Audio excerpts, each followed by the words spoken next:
नमस्कार दोस्तों। इजराइल और पैलेस्टीन के बीच में जो फुल स्केल वॉर की पॉसिबिलिटी है वो और ज्यादा क्लोज हो गई है। यहां पर आपको नए नए अपडेट्स देखने को मिलेंगे। Israeli tanks reach Gaza border, ये आप देख सकते हो, टाइम का आर्टिकल है। Israeli tanks shell Gaza ahead of possible ground invasion. तो बताया जा रहा है कि जो गाजा का बॉर्डर है वहां पर इजराइल ने अपने टैंकों को तैनात कर दिया है और हो सकता है कि वो इन्वेजन भी कर दे।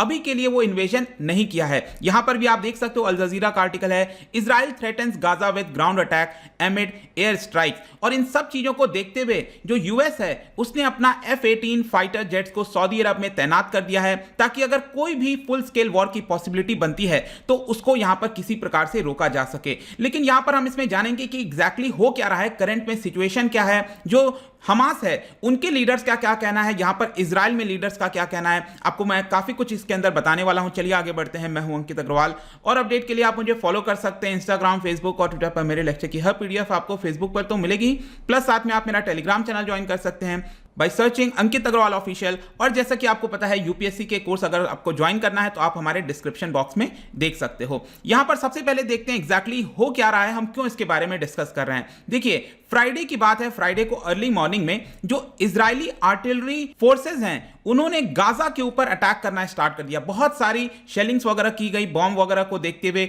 वहां पर जो लोग हैं गाजा बॉर्डर पर रह रहे हैं वो वहां से भागना स्टार्ट कर दिए हैं। और इन सबको देखते हुए एक ऐसा माना जा रहा है कि जो पोटेंशियल ग्राउंड इन्वेजन है वो हो सकता है। देखिए, पोटेंशियल ग्राउंड इन्वेजन का कहने का मतलब यह है, जैसा कि आप ये इजराइल का मैप देख सकते हो, यहां पर जेरूसलम है, अल अक्सा मॉस्क का जो पूरा मामला हुआ था वहीं से लेकर जो गाजा के अंदर हमास है उसने एयर स्ट्राइक करना स्टार्ट कर दिया। और इन सबको देखते हुए यहां पर अब इजराइल क्या कर रहा है कि जो अपनी सेना है उसको इधर तैनात करने की कोशिश कर रहा है। और स्पेशली जो नदर्न रीजन है, यहां पर आप गाजा सिटी देख सकते हो, इसी के पास एक और शहर है। हर जगह से जो लोग हैं वहां से भागना स्टार्ट कर दिए हैं। उनको डर है कि कहीं यहां से जो इजराइल है वो पूरी तरह एंटर ना कर जाए और जो गाजा का नदर्न एरिया है उसको अपने हाथ में ना ले ले। लेकिन अभी तक मैं बता दूं कि बहुत सारे लोगों का क्वेश्चन आ रहा था कि क्या इजराइल एंटर कर चुका है। अभी के लिए इजराइल ने बोला है कि हमने एंटर नहीं किया है गाजा में। ऑल्दो आप देखोगे तो थर्सडे की ही बात है, इजराइल मिलिट्री ने 9000 उनके जो रिजर्व थे उनको वापस बुला लिया है ताकि उनको शामिल किया जाए आर्मी के अंदर। क्योंकि अभी तक क्या है कि एयर और ग्राउंड फोर्सेज जो है वही इन्वॉल्व हुए हैं। एंटर करने की बात लेट्स सी कि क्या हो पाती है कि नहीं। तो यहां पर एग्जैक्टली क्वेश्चन आता है कि कर क्या रहा है ये जो इजराइल है, वो आपका इस बॉर्डर पर करना क्या चाह रहा है। तो यहां पर मैं आपको बता दूं कि पिछली रात को पूरे रात भर यहां पर इजरायली मिलिट्री ने यह कहा कि हमने द मेट्रो को, यहां पर उनका जो नेटवर्क है उसको हटा दिया है। अब देखिए, वहां पर जब द मेट्रो जो है वो कहा जाता है, हमास के द्वारा कई सारे टनल्स बनाए गए हैं। मैं आपको दिखाता हूं, ये पूरा आपका गाजा आपको देखने को मिल रहा होगा और इनके द्वारा बताया जा रहा है कि बहुत सारे जो टनल्स हैं वो अंदर बनाए जाते हैं ताकि वो इजराइल के अंदर एंटर कर सकें। तो यहां पर इजराइल का कहना है कि ये जो द मेट्रो है, जो टनल है, उसको हमने यहां पर हटाने की कोशिश की है, ऐसा अभी के लिए कहा जा रहा है। और स्पेशली जो लोग रह रहे हैं वहां पर, जो रेसिडेंट्स हैं, ये एक शहर का नाम है शेजैया। शेजैया आपको मिलेगा गाजा सिटी के जस्ट बगल में। ये आप देख सकते हो, यहां पर गाजा सिटी है, उसके बगल में ये जो रेड कलर का आपको देखने को मिल रहा है ये है आपका शेजैया सिटी।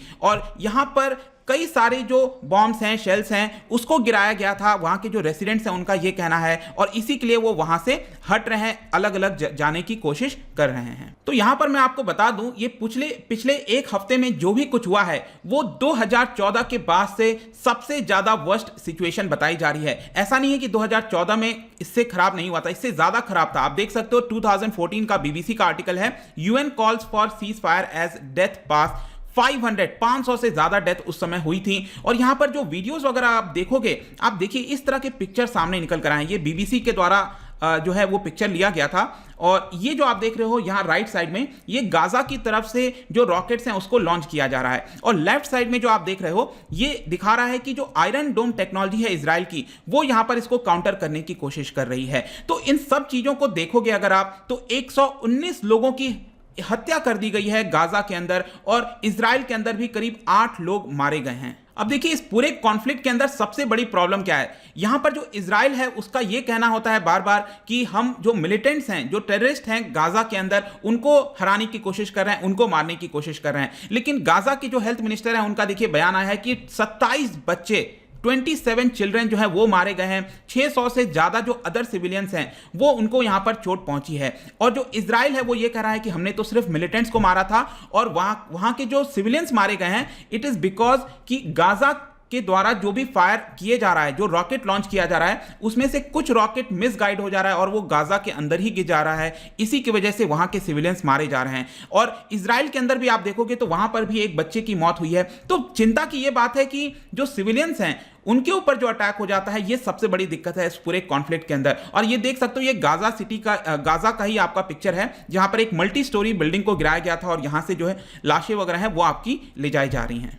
नेक्स्ट यहां पर क्वेश्चन आता है कि क्या ये वॉर रुकने का नाम लेगा कि नहीं। मतलब कि आप देखो जो दोनों तरफ के लीडर्स हैं, यहां पर नेतन्याहू का क्या कहना है कि ये जो ऑपरेशन है वो लगातार जारी रहेगा जब तक हमारे लिए नेसेसरी है, एज लॉन्ग एज नेसेसरी, यहां पर हम इसको जारी रखेंगे। और उन्होंने ये कहा कि हमास को जो है एक हैवी प्राइस पे करना पड़ेगा जिस तरह से उन्होंने इजराइल के ऊपर अटैक किया है। दूसरी तरफ जो हमास के मिलिट्री स्पोक्स पर्सन है उनका यह बयान आया है कि अगर किसी प्रकार से इजराइल गाजा के अंदर एंटर करता है तो हम उसको हार्श लेसन सिखाएंगे। तो जो दोनों पार्टीज हैं वो एक दूसरे को हार्श लेसन सिखाने में लगे हुए हैं, लेकिन इसी के बीच जो सिविलियन पॉपुलेशन है उसकी मृत्यु हो जा रही है। अब इन सारी चीजों को अगर आप देखिए तो जो यूएस है उसने अपना F-18 फाइटर जेट्स को तैनात किया है। ये आप देख सकते हो 13 मई का ट्वीट किया गया था यूएस के द्वारा और यहां पर लिखा हुआ है F-18 हॉर्नेट एयरक्राफ्ट जो है वो किंगडम ऑफ सऊदी अरब में भेज दिया गया है, ताकि इनका कारण क्या बताया आप यहां पर देखिए,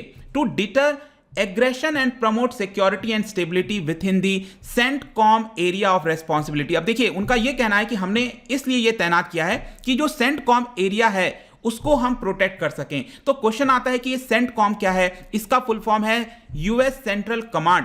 ये बेसिकली क्या करता है, जो हॉर्न ऑफ अफ्रीका है, ये आप नीचे मैप में देख सकते हो, हॉर्न ऑफ अफ्रीका से लेकर जो सेंट्रल एशिया है, यहां पर जो पूरा सेंट्रल एशिया है, इस पूरे एरिया को एक तरह से कवर करने की कोशिश करता है, प्रोटेक्ट करने की कोशिश करता है यूएस सेंट्रल कमांड। और इसी की वजह से यहां पर क्योंकि इजराइल भी आ जाता है, ये पूरा रीजन आ जाता है, मिडिल ईस्ट जो आप देख रहे हो, तो यूएस सेंट्रल कमांड की तरफ से F-18 फाइटर जेट्स भेजा जा चुका है। देखना होगा कि क्या यूएस इसका इस्तेमाल करता है कि नहीं, लेकिन डेफिनेटली ये यहां पर कंफर्म न्यूज आ चुकी है। नेक्स्ट यहां पर यूएन क्या कर रहा है, यूएन के जो सेक्रेटरी जनरल हैं एंटोनियो गुटेरेस, उनके द्वारा बयान आया है कि तुरंत इस पर्टिकुलर वॉर को रोकना चाहिए। इस बयान को कुछ जो ऑफिशियल्स हैं, फॉरेन ऑफिशियल्स हैं, उन्होंने सीरियस लिया और यहां पर कोशिश की इजराइल और पैलेस्टीन को समझाने के लिए, लेकिन आपको पता है वॉर के समय क्या होता है कि कोई भी मानने के लिए इस समय तैयार नहीं है। इजरायली और पैलेस्टीनियंस दोनों के साथ जो भी बातचीत है वो इस समय फेल हो गई है। जहां तक हमास के एक सीनियर ऑफिशियल्स का यहां पर बयान आया था कि हम सीज फायर रोकने के लिए तैयार हो जाएंगे अगर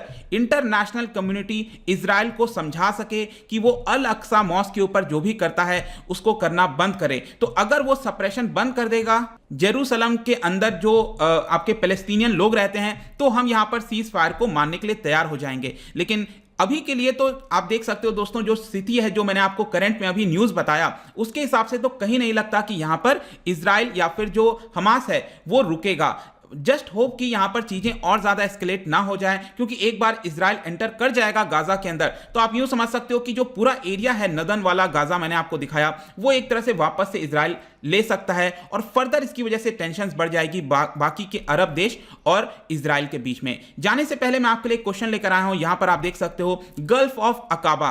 क्या आपने ये जो वाटर बॉडी है इसको ध्यान से देखा मैप में कहीं? गल्फ ऑफ अकाबा में क्या बता सकते हो कि कौन से देश की बाउंड्री शेयर की जाती है, कौन कौन से देश अपनी बाउंड्री शेयर करते हैं? मैं आपको एक हिंट बता देता हूं, गल्फ ऑफ अकाबा बेसिकली क्या करता है, जो रेड सी आपने देखा होगा उसके साथ कनेक्ट करता है। तो यहां पर इसका जो राइट आंसर है आपको पता ही है, मेरे इंस्टाग्राम पर तो आपको मिलेगा ही। मैं अगर आप वहां पर नहीं हो कोई बात नहीं, टेलीग्राम से भी आप इसका राइट आंसर ले सकते हैं। मैं कई सारे एमसीक्यूज यहां पर डालता रहता हूं, स्टोरीज के फॉर्म में आप जाकर प्ले कर सकते हो। अगर आप मुझसे इकोनॉमी पढ़ना चाहते हैं, कोई भी कोर्स परचेस करना चाहते हैं, स्टडी IQ ऐप पर जा सकते हैं। आई होप की वीडियो आपको पसंद आया होगा। मिलता हूं आपसे next time. Till then thank you very much, see you soon.